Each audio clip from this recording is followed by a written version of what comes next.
It came the second week of July. It had been a hot day, so we had kept the windows wide open and the blackout down. For once I'd fallen into a sound, dreamless sleep. Whoop, whoop, whoop, whoop, whoop, whoop. The sirens at the airfield wailed louder and louder. You have thought one was in our bedroom.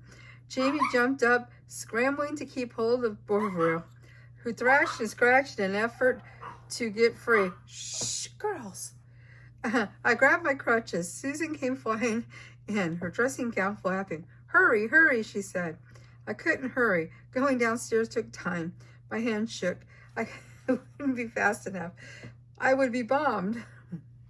Jamie ran ahead, but Susan waited for me. It's all right, she said. Don't panic.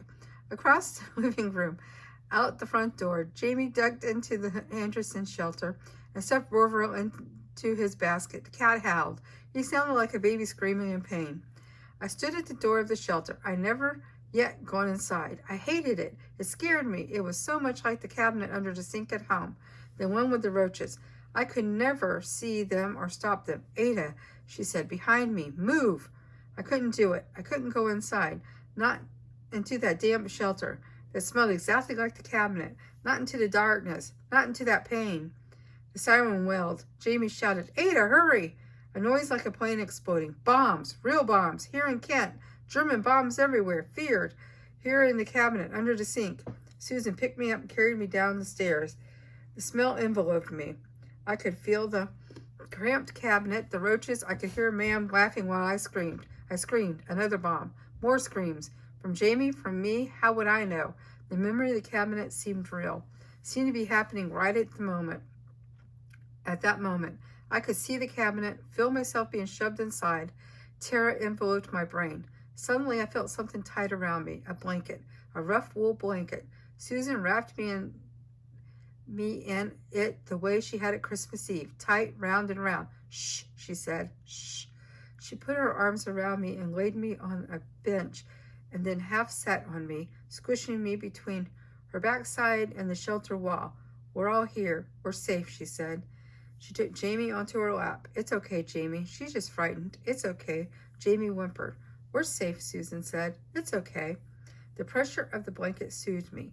Gradually, I came back to the shelter, to Jamie and Susan. I stopped screaming. My heart didn't pound so hard. I breathed the smell of the wool blanket, wet from my tears, instead of the shelter cabinet dampness. From outside, we heard another blast, further away, and the ack-ack from the anti-aircraft guns at the airfield. We're okay, Susan said wearily. We're okay. When the all-clear sounded 2 hours later, Susan and I were still wide awake. Jamie had fallen asleep on Susan's lap. She carried him back to the house, and I walked beside her, trailing the blanket like a cape. We lay down in the living room, too worn out to climb the stairs. Late the next morning when we woke, Susan said, Ada, there will still be more bombs. We will have to go into the shelter. You better get used to it. I shuddered. I couldn't imagine doing that again. What set you off? Susan asked. Ma'am's cabinet, the way it smells. I made myself go somewhere else in my head, fast, before panic overwhelmed me. Butter, I imagined writing butter. Susan tapped my chin. We can change the smell. She went to the market and bought some aromatic herbs, rosemary, lavender, and sage. She hung them in the shelter, upside down from the edges of the benches, and their smell filled the little room, even after they were crumbly and dry. I couldn't smell the dampness anymore. It helped. I still panicked. Susan still always wrapped me in a blanket, but usually I could keep from screaming, and I didn't actually see the cabinet in my head. It was still awful, but I didn't frighten Jamie. That was important, because we went into the shelter nearly every night from the first time. The Battle of Britain had begun. Hitler had figured out he couldn't land his invading army until he conquered the Royal Air Force. Otherwise, our planes would bomb his ships and troops while they were landing. Once he'd gotten rid of our planes, evading England would be easy. The Germans had a lot more airplanes and pilots than the British did. They had different kinds of planes, though, and their fighter planes had shorter ranges than ours. This meant that they could only reach the southeastern corner of England before they had to turn back for more fuel. They could only shoot our planes and bombs and bomb our airfields in Kent. The airfields were their main targets. Every plane they destroyed, whether in the air or parked on the ground, brought them one step closer to invasion. Every runway they destroyed gave our pilots one less place to safely land. Our airfield was hit that very first day. The bombs ripped through 2 storage sheds and left craters the size of small tanks in the grass runways. Fortunately, all the air crews found shelter. Once the all clear sounded, the crews worked through the night, shoveling debris into the blast holes. By morning, planes could safely land again. It was July, and the world was green and lovely. I rode Butter through the fields of waving grass, up the hill to where I could see the blue sea glittering in the bright sunlight. Wild roses grew in the hedgerows, and the air felt heavy with the scent. The breeze blew, and I could feel perfectly happy.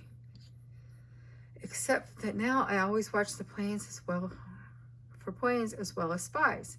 They hadn't come in daytime yet, but I knew they could. Susan didn't like me riding out, but she didn't want to forbid it either. Our home was so close to the airfield, I figured I was safer farther away. When I said so, she looked grim. I should send you away, she said. It was hard enough to cope with Susan. How would I ever cope without her? What if we got sent back home? I stared at the tips of my shoes. I can't leave Butter, I said. Susan sighed. You survived without a pony in London. I lifted my gaze at her. I had survived. Maybe. Could I do it again?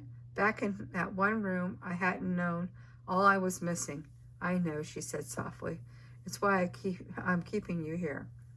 There's things worse than bombs, I said, remembering what I'd heard her say before. I think so, Susan said. And Kent's a big place. They can't bomb every inch of it, but she looked out in the window toward the airfield, and her eyes creased with worry.